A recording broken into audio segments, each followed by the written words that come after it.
बच्चों नमस्कार, स्वागत है आप सभी लोगों का हमारे इस YouTube चैनल में। तो देखो बच्चों, आज हम लोग पढ़ने वाले हैं स्टैंडर्ड 9th ज्योग्राफी का चैप्टर नंबर 11।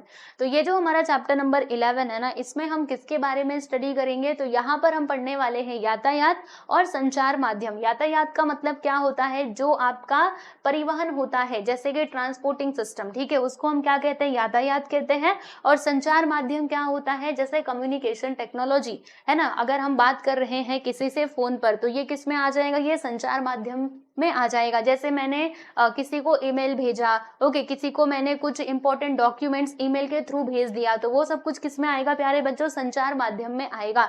तो इन्हीं दोनों के बारे में हमें यहाँ पर इस चैप्टर में पढ़ना है। तो आप लोगों को बता देती हूँ कि इस लेसन को हम कंप्लीट करने वाले हैं 2 वीडियोज में। पहले वीडियो यानी कि लेक्चर नंबर 1 में हम लोग पढ़ेंगे ये यातायात के बारे में। उसके बाद जो हमारा लेक्चर नंबर 2 होगा ना, उसमें हम पढ़ेंगे प्यारे दोस्तों संचार माध्यम के बारे में, ठीक है। तो चलिए फिर इस वीडियो को हम स्टार्ट करते हैं। सब लोग अब तैयार हो जाइए पढ़ाई करने के लिए, ठीक है। तो अब चलो भाई, आपको ना कुछ बातें बतानी है। जैसे अलग अलग यातायात के मार्ग होते हैं, आप सभी लोग जानते हो, मैं आपको बता देती हूँ। देखो, जैसे पहला क्या होता है प्यारे बच्चों? सड़क मार्ग, ओके। जैसे अगर हम बस के द्वारा या फिर किसी गाड़ी में बैठ करके कहीं पर जा रहे हैं, राइट, तो वो हम रोड के थ्रू ही जाते हैं, तो उसको हम क्या कहेंगे? सड़क मार्ग कहेंगे। दूसरा क्या आता है दोस्तों? रेल मार्ग। रेल मार्ग का मतलब क्या हुआ? जब आप रेलगाड़ी में बैठ करके यात्रा करते हो तो वो रेल मार्ग में आ जाता है। इसके अलावा हवाई मार्ग भी आता है। हवाई मार्ग यानी जब आप एरोप्लेन से यात्रा करते हो तो वो हवाई मार्ग में आ जाता है। इसके अलावा यहाँ पे एक और मार्ग की मैं बात करूंगी प्यारे बच्चों, जो होता है जल मार्ग। यानी कि अगर आप शिप में बैठ करके, जो पानी वाली जहाज होती है, उसमें बैठ करके कहीं पे यात्रा कर रहे हो, तो उसको हम क्या कहेंगे बच्चों? जल मार्ग कहेंगे, ठीक है। तो ये कुछ मार्ग हैं यातायात के लिए। तो अब आपको बताना है ना कि इनमें से आप कौन से मार्ग का चयन करेंगे इन स्थितियों में। तो देखिएगा, अगर आपको आपातकालीन स्थिति में नागपुर से भोपाल जाना है, यानी कुछ इमरजेंसी सिचुएशन आ गई है, ठीक है, आती है ना कोई इमरजेंसी वाली सिचुएशन, जिसमें आपको तुरंत की तुरंत क्या करना है? नागपुर से भोपाल जाना है। तो नागपुर कहाँ पर पड़ता है? महाराष्ट्र में।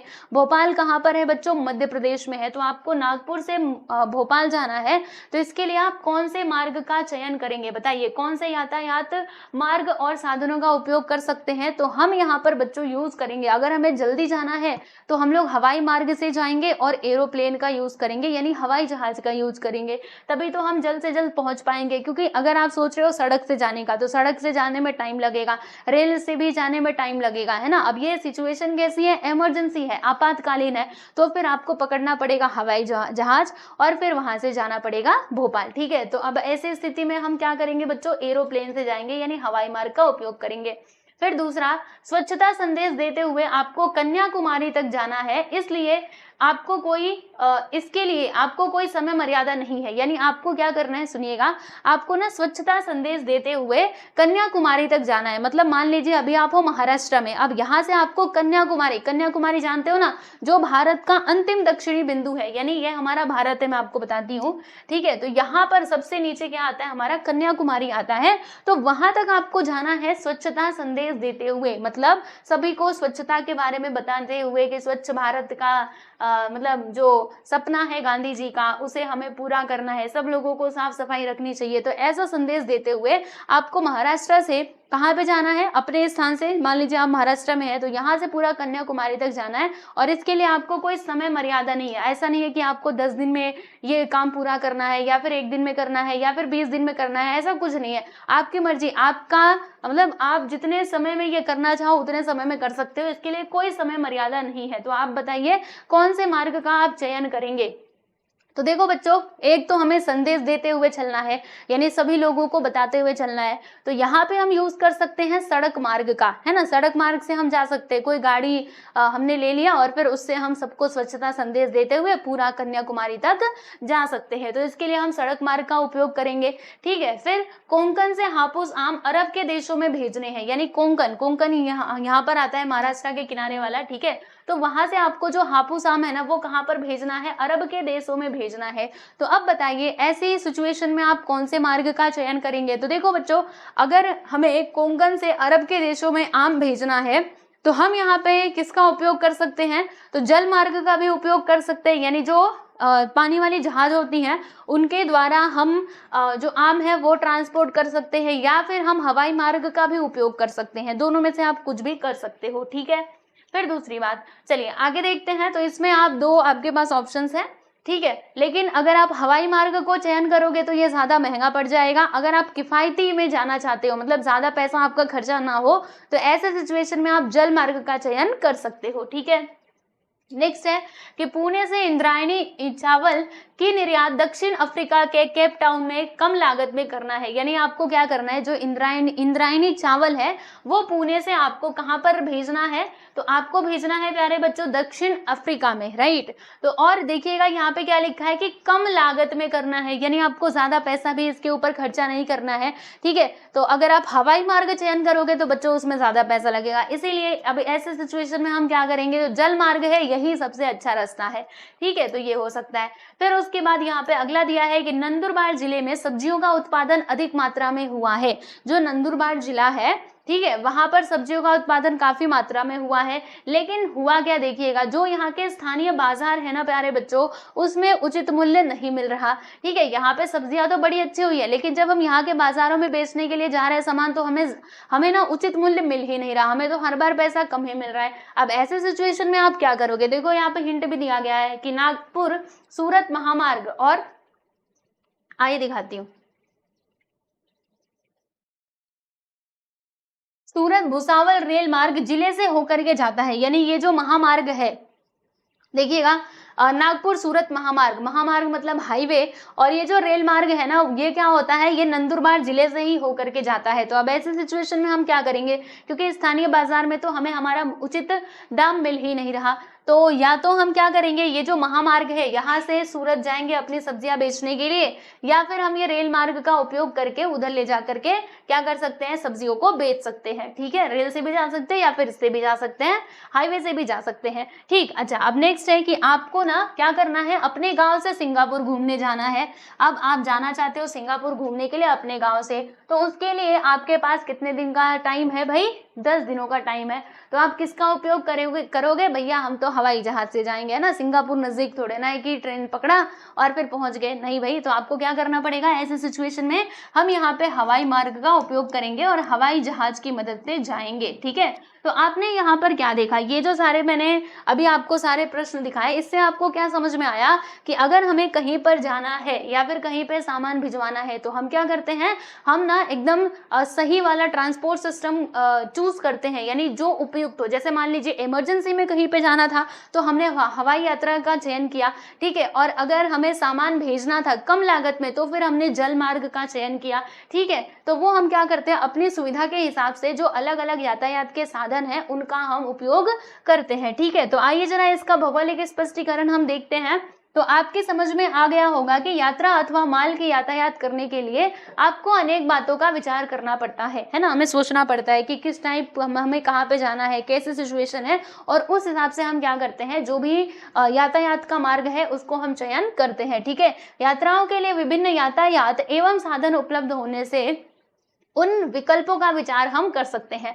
सड़कें, रेल मार्ग, जल मार्ग, हवाई मार्ग, और ये नल मार्ग भी एक होता है। नल मार्ग क्या होता है भाई, ये तो हम जानते हैं, सड़क, रेल मार्ग, जल मार्ग, हवाई मार्ग, ये भी हमें पता है। लेकिन ये नल मार्ग क्या है, तो बच्चों ये पाइपलाइन व्यवस्था होती है, यानी इसके थ्रू क्या कर सकते हैं, इसके थ्रू भी हम सामान इधर से उधर भेज सकते हैं, ठीक है। जैसे पाइप, बहुत बड़ी बड़ी जो पाइप है ना, उनको पूरा बिछा दिया जाता है इस प्रकार से, ठीक है, पाइप अलग अलग जगह तक, ठीक है, पूरा ऐसे करके बिछा दिया जाता है। तो इसके थ्रू आप क्या कर सकते हो, कोई लिक्विड है उसका ट्रांसपोर्ट कर सकते हो, या फिर जो गैस वगैरह होते हैं उसका भी ट्रांसपोर्ट कर सकते हो। इवन अगर कोई कठोर चीज है, कोई सॉलिड है ना बच्चों, वो भी यहाँ पर इस पाइपलाइन के थ्रू क्या हो सकता है, जा सकता है, ठीक है। तो इस प्रकार से ये ट्रांसपोर्ट किया जाता है नल मार्ग वाला। ओके, नल मार्ग में मतलब अगर कुछ भी चीज, देखो इसमें ना बहुत अच्छा होता है नल मार्ग में। अगर मैं आपको बताऊं तो पहली बात तो ये है कि आपने एक बार इन्वेस्टमेंट कर दिया, एक बार ये नल मार्ग जो है पाइपलाइन अच्छे से बिछा दी, फिर उसके बाद आराम से आप उसका उपयोग करते रहो बिना किसी खर्चे के, और इसमें कोई रोध मतलब ये प्रतिरोध भी नहीं आएगा, यानी बीच में कोई रुकावट भी नहीं आएगी।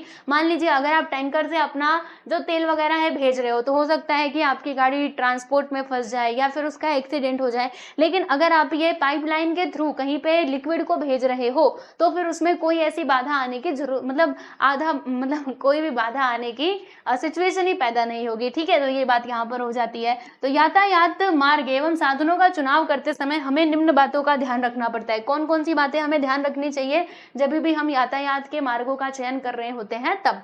तो देखिएगा, हमें यहाँ पे देखना होता है प्राकृतिक रचना कैसी है। ठीक है, मान लीजिए मैं आपको बताती हूँ, प्राकृतिक रचना पे आपको ज्यादा करके ध्यान क्यों देना है, वो इसीलिए देना है क्योंकि आप पहले समझोगे ना कि वहाँ का प्राकृतिक सिचुएशन कैसा है, पहाड़ है या फिर वहाँ पे पूरा महासागर ही है। मान लीजिए कोई महासागर वाला कोई कंटिनेंट है, जैसे मैं आपको बताती हूँ लक्षद्वीप की हम बात करते हैं। ठीक है, तो अगर किसी को लक्षद्वीप पे जाना है तो भाई वो रेलगाड़ी से नहीं जा सकता, क्योंकि वो महासागर पहले आएगा हमारा समुद्र, ठीक है, और उसके बीच में वो द्वीप है, बराबर। तो अगर आपको लक्षद्वीप पे जाना है तो फिर क्या करना पड़ेगा, तो आपको हवाई मार्ग का ही चयन करना पड़ेगा। तो इसीलिए बहुत जरूरी है प्राकृतिक रचना को समझना। ठीक है, मार्ग एवं साधन हम ये भी देखेंगे ना कि कौन सा मार्ग है और कौन कौन से साधन उपलब्ध है।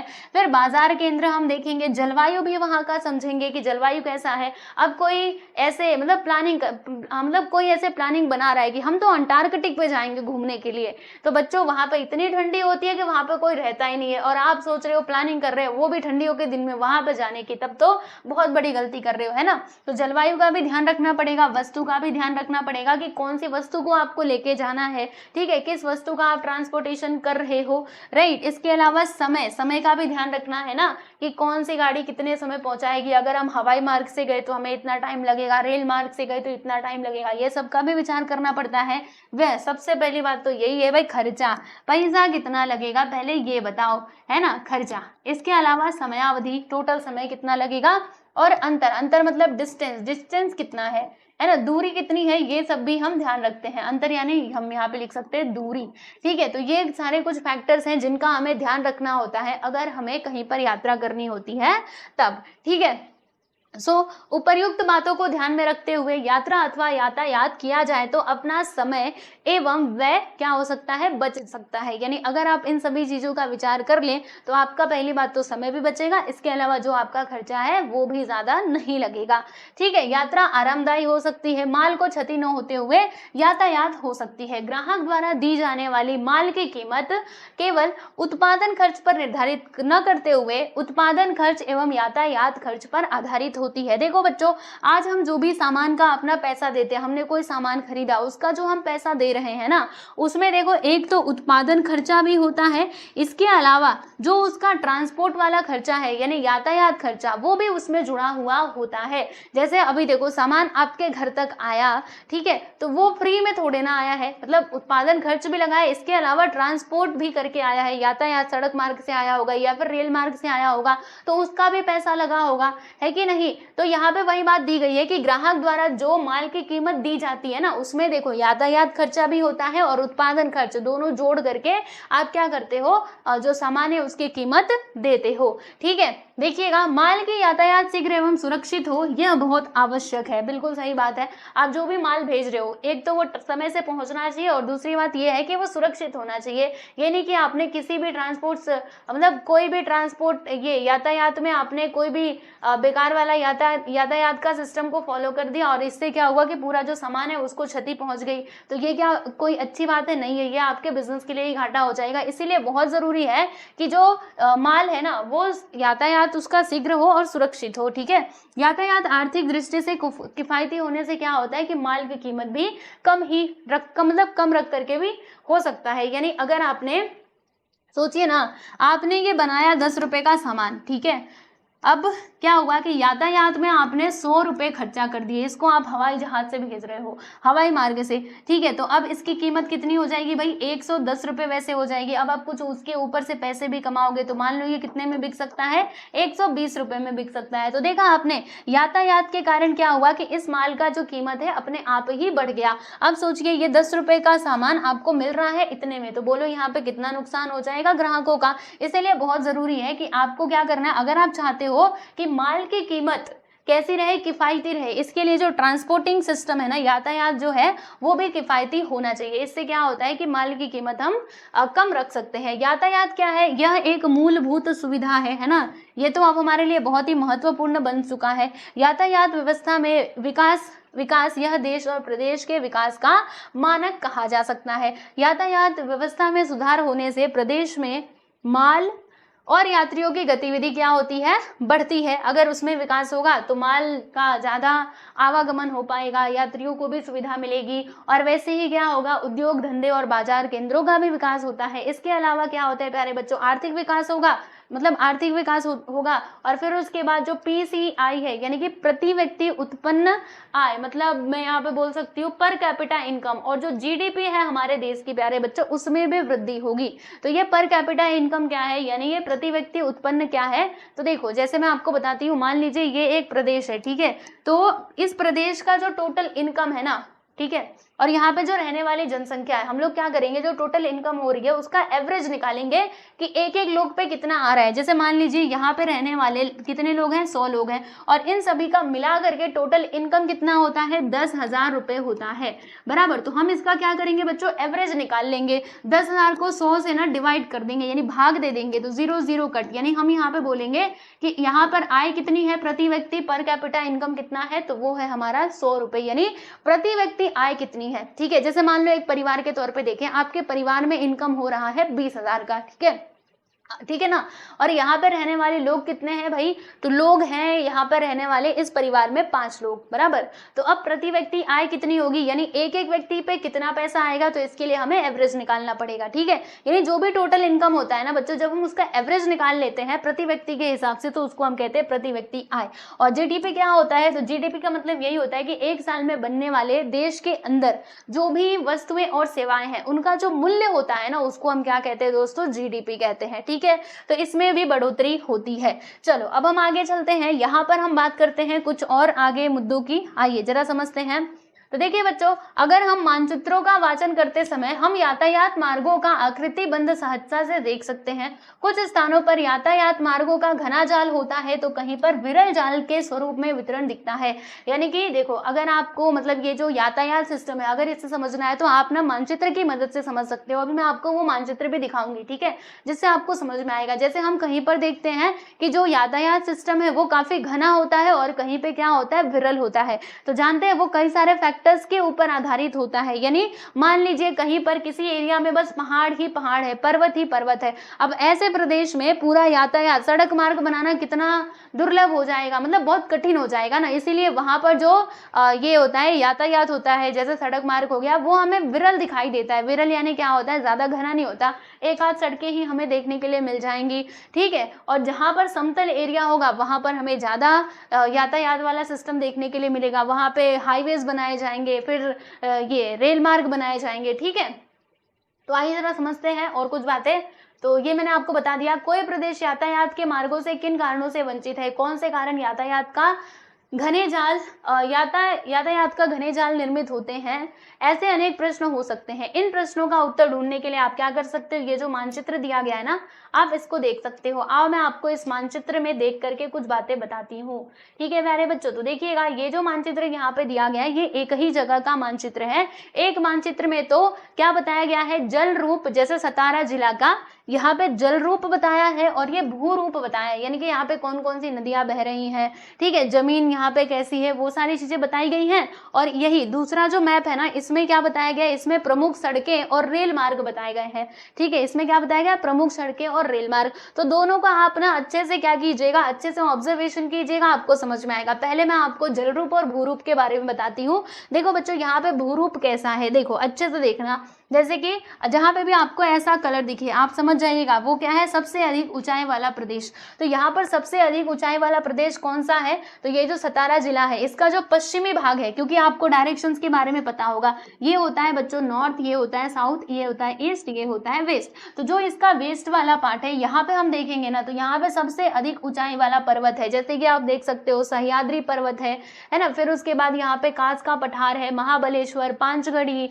और उसके बाद ये देखो मंडरदेव, खंडाला, ओके। और इसके अलावा और क्या है, तो इस साइड में अगर आप देखेंगे तो यहाँ पे सबसे ऊंचाई वाला प्रदेश है, ठीक है। इसके अलावा अधिक ऊंचाई वाला प्रदेश, ये देखो ये कलर भी आपको इधर दिखाई दे रहा होगा, सब कुछ पश्चिमी क्षेत्र में ही है। देखो यहाँ पे पहाड़ पर्वत है ना, ये देखो आग शिव पर्वत, ठीक है, मध्यम ऊंचाई वाला पर्वत इधर है, देख रहे हो आप सभी लोग, प्रदेश, ठीक है। मध्यम ऊंचाई वाला प्रदेश कहाँ पर है भाई, इधर है ना। और ये कम ऊंचाई वाला प्रदेश, ये देखो अगर मैं बीच वाले की बात करूँ, इसका जो बीच वाला भाग है और ये वाला भाग है, यहाँ पे कम ऊंचाई वाले प्रदेश है कि नहीं। तो यहाँ पे आप इसको जब अच्छे से ऑब्जर्व करोगे ना, तो आपको समझ में आएगा कि जो इसका पश्चिमी भाग है, यहाँ पे हमें ज्यादा पर्वत वगैरह देखने के लिए मिल रहे हैं, ज्यादा ऊंचे नीचे चीजें हैं इसमें। लेकिन अगर इसका बीच वाला हिस्सा देखोगे और ये साइड वाला, ये किनारे वाला, तो यहाँ पर आपको सपाट भूमि दिखाई देगी, समतल भूमि दिखाई देगी, ठीक है। तो अब देखिएगा इसी हिसाब से क्या हुआ है, इस यहाँ पर जो यातायात मार्ग है ना, उसका विस्तार हुआ है। जैसे अगर मैं बात करूँ, यहाँ पे सतारा जिले के जो बीच वाला हिस्सा है, मिडिल वाला, यहाँ से आपको हाईवे गया हुआ दिखाई देगा और यहीं से आपको रेल मार्ग गया हुआ दिखाई देगा। अच्छा बताओ, रेल मार्ग इधर से क्यों नहीं बनाया गया? तो बच्चों यहाँ पे बहुत अधिक ऊंचाई वाले क्या है, पठार है, पर्वत है। तो जब ये रेल मार्ग हम बनाने जाएंगे तो कितने सारे पर्वतों को तोड़ना पड़ेगा, पठारों को तोड़ना पड़ेगा, तब जाके ये रेल मार्ग यहाँ पर बन पाएगा। इसीलिए क्या किया गया, जो समतल भूमि थी ना, वहीं से ये रेल मार्ग बनाया गया और हाईवे बनाया गया, ताकि आसानी से ये सब काम हो सके, ठीक है। इसके अलावा आप देख सकते हो यहाँ पे नदियां भी तो है, ये देखो कोयना, ये देखो शिव सागर जलाशय यहीं पर है, शिवाजी सागर, ठीक है, देख रहे हो, शिवाजी सागर जलाशय यहीं पर है। तो ये सबको इसके ऊपर पुल्स वगैरह बनाने पड़ेंगे, तब तो जाकर के यहाँ पे सड़कें वगैरह निर्मित हो पाएंगी। इसीलिए बीच से हाईवेज वगैरह बनाए गए हैं। तो आइए मैं आपको दिखाती हूँ। जैसे आप देख सकते हो, ये देखिए, ये है आपका प्यारे बच्चों, क्या है, ये हमारा हाईवे है, यानी कि राष्ट्रीय महामार्ग है, और ये है हमारा रेल मार्ग, देख रहे हो। ये देखो, ये बीच से क्यों लेकर के गया मतलब क्यों लेकर के जाया गया है, क्योंकि इधर से, क्योंकि ये पूरा समतल है, सपाट है, अच्छी भूमि है, ठीक है। यहाँ से हम लोग इजीली क्या कर सकते थे, सड़क वगैरह बना सकते थे। इसीलिए यहाँ पर राष्ट्रीय महामार्ग और जो रेल मार्ग है उनको विकसित किया गया है। और जो अन्य मार्ग हैं आप देखेंगे तो यहाँ पे बहुत कम है और यहाँ पे काफी ज्यादा है। यानी यहाँ पर कैसे है भाई, विरल है, और यहाँ पर कैसे है, घने हैं, ठीक है। तो देखिएगा यहाँ पे जो ये आपको दिख रहा है अन्य मार्ग, वो घने क्यों है, क्योंकि यहाँ का जो हमने देखा था ना, यहाँ के एरिया कैसा है, समतल है, कम ऊंचाई वाला है, इसीलिए यहाँ पे सड़क वगैरह आसानी से बन गए हैं। आप देख सकते हो, देख रहे हो, ये देखो, ये सोलापुर की ओर जाने वाला सड़क है, फिर वडूच, फिर उसके बाद पंढरपुर, सोलापुर की ओर यहाँ से निकले और ये सड़क से आपको यहाँ पे पहुंचा देगा। और अगर आप इसमें देखोगे तो ज्यादा हमें विकास दिखाई नहीं देता है सड़कों का, ठीक है। तो ये होते हैं कुछ कारण, है ना। प्राकृतिक रचनाएं बहुत ही ज्यादा मैटर करती हैं यातायात के लिए, समझ में आया। तो ये बात यहाँ पर हो जाती है। चलो भाई, आई थिंक आपको बात समझ में आ गई होगी। इसका जो भौगोलिक स्पष्टीकरण है बच्चों, जरा हम उसकी बात कर लेते हैं। तो सतारा जिले की प्राकृतिक संरचना, प्रमुख मार्ग एवं रेल मार्ग मानचित्रों के एक साथ अध्ययन से निम्न बातें सरलता से ध्यान में आ सकती हैं। कौन कौन सी? पहली बात देखिएगा, पहली बात हमारे ध्यान में क्या आ सकती है कि सतारा जिले की पश्चिमी दिशा में सह्याद्री एवं उनकी उप शाखाएं, यानी अधिक ऊंचाई वाले भू प्रदेशों से व्याप्त है। वहां की भू रचना चढ़ाव और ढलान की है। इसी परिसर में कोयना परियोजना का शिव सागर या विस्तीर्ण जलाशय है। जैसे मैंने आप लोगों को बताया था कि इसके पश्चिमी साइड में देखिएगा सह्याद्री पर्वत है, और भी जो इसके सहायक पर्वत है वो सब कुछ यहाँ पर देखने के लिए मिलते हैं। और कोयना परियोजना का जो शिव सागर बांध है, शिव सागर जलाशय है, वो भी यहीं पर है। ये देखो यहाँ से, है ना, बह रहा है, राइट। तो ये हम इधर देख पा रहे हैं। अच्छा, और क्या देख रहे हैं भाई, देख लेते हैं। जिले का मध्य एवं पूर्वी हिस्सा उससे कम और मध्यम ऊंचाई का है। मतलब मध्य वाला और जो पूर्वी हिस्सा है, साइड वाला, वो कम ऊंचाई वाला प्रदेश है। प्राकृतिक रचना को देखने पर सतारा जिले के पश्चिमी भाग में यातायात का जाल कैसा है, विरल है। और जिले के पूर्वी भाग में यातायात का जाल कैसा है भाई, घना है। तो क्यों घना है बच्चों, बताइए क्यों घना है? क्योंकि मैंने आपको बताया था वो इसीलिए घना है क्योंकि यहाँ पर जो भूमि है वो कैसी है, ज्यादा चढ़ाव उतार वाली नहीं है, इसीलिए हमें वो कैसा दिखाई देता है, उधर विरल घना दिखाई देता है, ठीक है। चलिए आगे बढ़ूं और कुछ और बातें आपको बताती हूँ। उस दृष्टि से जिले के मध्य भाग में मार्गों का घनत्व क्या है, अधिक है। यह भी आपके समझ में आया होगा। इन भागों से एक राष्ट्रीय महामार्ग एवं रेल मार्ग जाता है, मैंने आपको दिखाया। और आपके ध्यान में आया होगा कि इस महामार्ग में अनेक मार्गों का जाल जुड़ा हुआ है। देखिएगा इसमें अनेक मार्गों का जाल जुड़ा है कि नहीं। जैसे ये जो हमारा हाईवे है, कहाँ गया, ये देखो यहाँ पर, ये जो हमारा हाईवे है, इससे अनेक जो मार्ग हैं वो जुड़े हुए हैं। देखो यहाँ पे हाईवे, ये जा रहे हो हाईवे पर से, तो यहाँ से देखो ये सड़क गई है ना, जो आपको ये देवेवाड़ी तक पहुँचाएगी। फिर देखो अलग अलग यहाँ से कट कट के रास्ते बनाए गए हैं। तो ये भी आप इसमें देख सकते हो, ठीक है। अच्छा, और क्या हम देख सकते हैं तो इससे प्राकृतिक संरचना अर्थात पर्वत, घाटी, नदियां आदि का परिणाम प्रदेशों के यातायात मार्गों पर होता है। मैंने आपको पहले ही बता दिया था। ठीक है प्यारे बच्चों। अच्छा, अब देखिएगा यातायात मार्गों एवं प्राकृतिक संरचना का सहसंबंध होता है। बिल्कुल भाई होता है ना। मतलब देखिए जैसे जहां पर पहाड़, पर्वत, पठार थे उसमें यातायात के मार्गों का ज्यादा विकास नहीं हुआ था, और जो कम ऊंचाई वाले प्रदेश थे और जो प्लेन भूमि थी वहां पर ज्यादा हुआ था। तो बिल्कुल प्राकृतिक संरचना का संबंध तो होता ही है। बराबर। मैदान के समतल प्रदेश में यातायात मार्ग की सुविधाएं अच्छी होती हैं, जबकि जो ऊंचे नीचे प्रदेश होते हैं वहां पर अच्छे से ट्रांसपोर्टेशन सिस्टम नहीं बन पाता, यातायात मार्ग की सुविधा नहीं हो पाती है। ठीक है। यातायात का महत्व, क्या क्या महत्व है जरा हम फटाक से देख लेते हैं प्यारे बच्चों। तो देखिएगा पहला यहाँ पर आ जाएगा व्यापार विस्तार एवं जाल। इसका मतलब क्या हुआ कि अगर यातायात का सिस्टम अच्छा रहेगा तो व्यापार का विस्तार भी होगा, है ना। मतलब जो बिजनेस है, बिजनेस अच्छे प्रकार से हो पाएंगे और नेटवर्क भी बढ़ेगा उनका।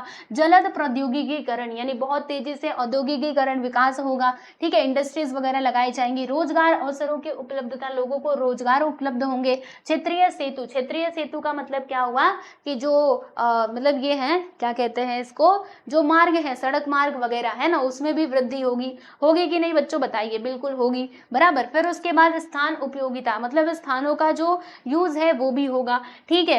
ये क्षेत्रीय सेतु का मतलब क्या होगा मैं आपको बताती हूँ। जैसे हमने देखा था ना, मान लीजिए ये महामार्ग गया है तो इससे जो अलग अलग मतलब क्षेत्र है, जो रीजनल कनेक्टिविटी है उसमें वृद्धि होगी। बराबर। दुर्लभता पर मात। ओके, दुर्लभता पर मात का मतलब क्या हुआ कि अगर मतलब जो स्केर्सिटी हो रही है यानी जो कमी हो रही है ना, तो वो होना कम हो जाएगी। जैसे मान लीजिए ट्रांसपोर्ट की वजह से, आपको मैं बताती हूँ ये एक गांव है, ठीक है। अब यहाँ पर आने जाने की कोई सुविधा है नहीं सड़क की, तो यहाँ पर तो क्या रहेगी, यहाँ पर ये रहेगी, मतलब कमी तो रहेगी ही, लेकिन वही यहाँ पे हाईवे से जुड़ करके यहाँ पे कई सारी सड़कें अगर बना दी गई हैं तो यहाँ पर इजीली ट्रांसपोर्ट हो पाएगा, सामान इधर भी आ पाएगा, है ना। तो दुर्लभता पर मात तो होगी ही, है ना।